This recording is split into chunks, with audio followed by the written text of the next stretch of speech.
ବ୍ରାହ୍ମଣ କିଏ? ବ୍ରାହ୍ମଣ ଶରୀର କୌଣସି ତୁଚ୍ଛ କାମ କରିବାକୁ ଇଚ୍ଛା କରେ ନାହିଁ। ଏହି ଶରୀର କଠୋର ତପ କରିବା ପାଇଁ ତିଆରି ହୋଇଛି ଏବଂ ବ୍ରାହ୍ମଣ ନିଜର ନିର୍ଦ୍ଧାରିତ କର୍ମ କରି ଶରୀର ତ୍ୟାଗ କଲା ପରେ ଅନନ୍ତ ସୁଖ ପ୍ରାପ୍ତି କରେ। ଦାନ, ଧର୍ମ, କ୍ଷମା, ଦୟାଶୀଳ ଏବଂ ଅହିଂସା ଗୁଣ ଦ୍ୱାରା ଯେ ସମ୍ପନ୍ନ ସେ ହିଁ ବ୍ରାହ୍ମଣ ଅଟନ୍ତି। କିନ୍ତୁ ଯଦି କେହି ବ୍ରାହ୍ମଣ କୁଳରେ ଜନ୍ମ ହୋଇ ମଧ୍ୟ ଏହି ଗୁଣ ସବୁ ତା ନିକଟରେ ଅଭାବ ଥାଏ, ତାହେଲେ ସେ ବାସ୍ତବରେ ଶୂଦ୍ର ଅଟେ। ଚରିତ୍ର ହିଁ ବ୍ୟକ୍ତିର ଜାତିର ଆଧାର ବା ମାପକାଠି।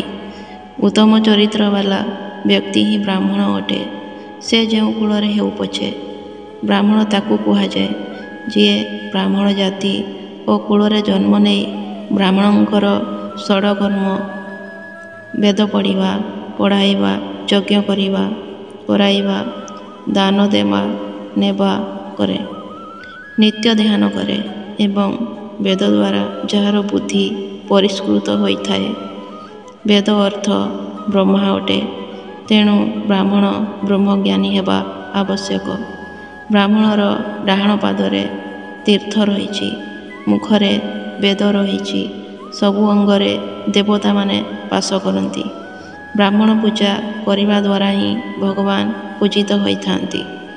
କାର୍ତ୍ତିକ ଜ୍ୟେଷ୍ଠ ମାସରେ ପୁଷ୍କରଠାରେ କପିଳା ଗାଈ ଦାନ ଦେଲେ ଯେଉଁ ଫଳ ମିଳେ, ସେହି ଫଳ ବ୍ରାହ୍ମଣ ପାଦ ଧୁଆ ପାଣି ପିଇଲେ ମିଳେ।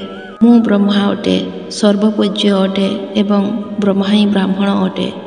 ଅବ୍ୟକ୍ତ ରୂପୀ ବିଷ୍ଣୁ ପୃଥିବୀରେ ବ୍ରାହ୍ମଣ ସନ୍ତୁଷ୍ଟ ରହିଲେ ପରମେଶ୍ୱର ସର୍ବଦା ପ୍ରସନ୍ନ ରୁହନ୍ତି।